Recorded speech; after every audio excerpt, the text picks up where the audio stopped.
si mayit, ada pengaruhnya buat si mayit mendapatkan sesuatu apa kalau tiba-tiba panitia penguburannya itu meminta anggota keluarga untuk mengazankan, dan anggota keluarga juga belum tahu bahwa ini sudah apa itu.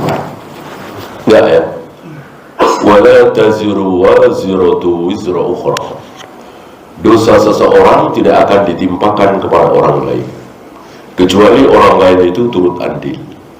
Misalnya nanti kalau aku meninggal jangan lupa diadzanin ya. Nah, dosa tentu dia nggak tahu, bahkan dia berpesan jangan diadzanin, itu bid'ah. Kalau diadzanin juga yang dosa cuma yang mengadzani. Mayat yang diadzani tentu tidak berdosa, nggak ada pengaruhnya ya. Kalau yang mengajarkan belum tahu, misalnya belum paham gitu ya, tapi diminta oleh panitia penguburan yang biasanya bukan anggota keluarga, entah anggota keluarga mengajarkan itu, jangan mau lah, jangan mau.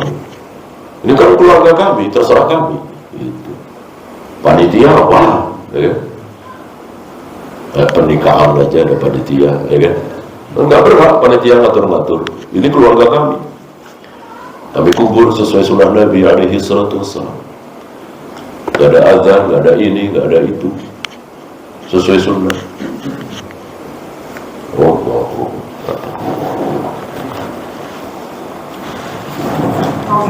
Ya. Ini kan bulan Ramadan, berhubungan dengan sholat tarawih. Kemudian satu banyak sholat tarawih 21 rakaat, tapi hanya diselesaikan dengan 7 menit. Cepat sekali, Ustaz. Gerakannya juga udah nggak tertib ya. Mohon penjelasannya. Insya Allah tidak sah. Insya Allah tidak sah. Mana dalil? Nabi pernah mendapati orang sholat tanpa tumakninah. Allahu Akbar, sallallahu alaihi wasallam. Tanpa tumakninah. Tumakninah itu kan berhenti sebentar. Allahu Akbar. Walaupun beberapa detik sampai Allah liman hamidah, berhenti sebentar. Allahu Akbar. Gitu. Waktu itu ada seorang sahabat, belum tahu ya, dia sholat begitu tanpa tumakninah. Selesai, apa kata Nabi? Sholli fa innaka lam tusalli. Sholat lagi, kamu belum sholat. Kata Nabi belum sholat berarti tidak sah. Karena orang yang sholatnya tidak sah, dia sama dengan orang yang belum sholat. Misalnya saya sholat zuhur nih, kok nggak sah? Belum wudu misalnya, belum mandi junub. Saya seperti orang yang belum sholat zuhur. Sama dengan Umar waktu itu mengulang lagi sholatnya, karena beliau sadar belum mandi junub. Ya. Jadi insya Allah tidak sah. Jelas itu. Satu lagi Pak Ustaz. Ya. Ini ironis terjadi di salah satu, mungkin banyak ya,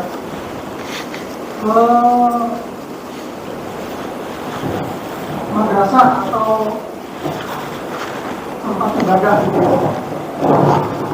Zikir tuh sampai gedek Ustaz. Tripping. Sampai gedek Pak Ustaz. Mohon dijelaskan. Saya sendiri juga melihatnya gimana ini, bisa apa begini? Ya begitulah bid'ah ya. Suka-suka mereka. Suka-suka mereka. Gak ada pertanyaan apakah ini dicontohkan oleh Rasul dan para sahabat. Gak ada. Gak ada pembahasan seperti ini. Jadi seolah agama itu milik guru mereka masing-masing, milik syekhnya mereka masing-masing, bahkan milik diri mereka sendiri. Dengan entengnya mengatakan menurut saya. Dan bid'ah itu semakin lama semakin sedikit sama semakin banyak. Iya, semakin banyak. Sekarang baru geleng-geleng ya. Nanti akan ada muter-muter, dan sudah ada kan? Muter-muter ya. Muter-muter apa? Nggak karuan. Torekot-torekot sufiyah kan seperti itu. Dengan alasan ini mabuk cinta kepada Allah gitu.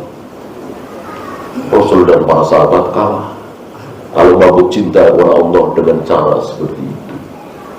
Gak ada Rasul dan para sahabat berzikir seperti itu. Itu Ustaz, dia berkaitan dengan tadi Ustaz, kumpul-kumpul setelah kematian, walaupun tidak menyediakan makanan gitu, tapi dengan cara yang lain, misalnya dengan ada tausiah dan sebagainya juga. Justru yang diucapkan oleh para sahabat tanpa menyebut makan. Apa kata para sahabat? Al-istima'u 'indal mayyit kunna na'udduha niyaha. Berkumpul-kumpul setelah penguburan mayat. Kami para sahabat sepakat itu ratapan jahiliyah. Kumpul doang. Kumpul sengaja kumpul di rumahnya gitu. Setelah mayat dikubur, kecuali belum dikubur, untuk memandikan, untuk menyolati, untuk mengantar ke makam ya. Ini sudah dikubur, selesai. Ketika ada kumpul-kumpul lagi, itulah ratapan jahiliyah. Ada makan atau nggak ada makan, sama.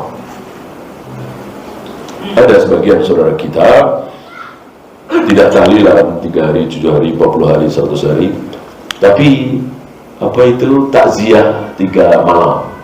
Jelas ini bid'ah. Ini bid'ah. Lari dari satu bid'ah menuju bid'ah yang lain. Yang benar apa enggak ada apa-apa. Ketika mayat sudah dikubur, selesai. Mana yang lebih penting, apakah orang tua atau anak istri? Apa yang dimaksud penting di sini?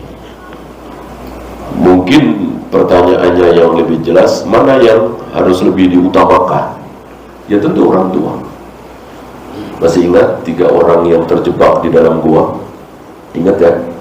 Nah, salah satunya kan seolah nggak peduli dengan anak istrinya. Demi mementingkan, menomorsatukan ayah ibunya. Begitu dia berdoa, bertawasul, ya Allah, dulu aku begini.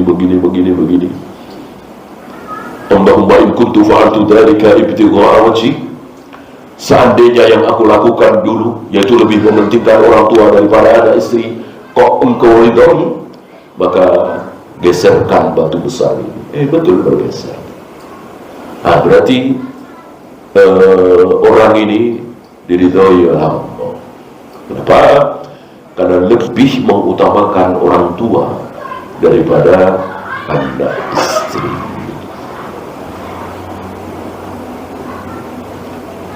Bagaimana jika seorang muslim sebelum salat Id tidak punya kemampuan untuk bayar zakat fitrah? Zakat fitrah istilah yang salah ya, benar zakat fitri. Tentu la yukallifullahu nafsan illa wus'aha. Allah tidak akan membebani, mewajibkan seseorang yang dia tidak sanggup. Kalau dia tidak sanggup membayar zakat, ya sudah. Bahkan dia diberi zakat. Dan gitu. Maka jangan maksain. Kalau memang nggak ada, ya nggak usah.